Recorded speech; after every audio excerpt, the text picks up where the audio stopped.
आदर्श मित्र नाही. प्रभू रामचंद्रांसारखा आदर्श शिष्य नाही. प्रभू रामचंद्रांसारखा आदर्श मित्र नाही. प्रभू रामचंद्रांसारखा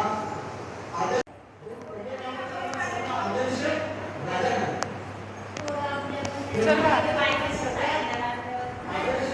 आमची पाद्यपूजा हे काय आहे? रामचंद्र म्हटले, तुम्ही जरी माझे लहान भाऊ असले तरी मी राजा झाल्यानंतर तुमची पाद्यपूजा मला करता येणार नाही. म्हणून राज्यावर बसायच्या आधीच आपल्या भावांची पाद्यपूजा केली, भावांचं पूजन केली. म्हणून प्रभू रामचंद्रांसारखा आदर्श भाऊ नाही. विठ्ठल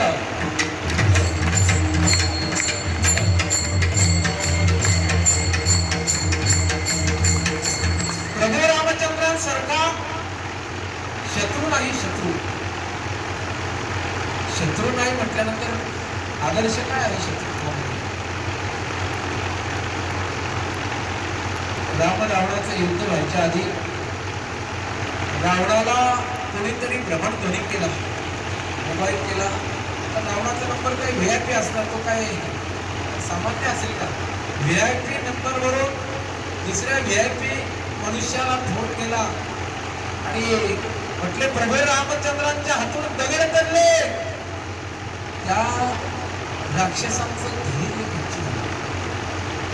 काही राक्षस आपापसात चर्चा करू लागली. म्हटले, एकच वानर आला होता, त्याने लंका नगरी पेटून गेला. सगळे वानर आले तर आपली काय अवस्था होईल? आता रावणाच्या हे लक्षात आलं.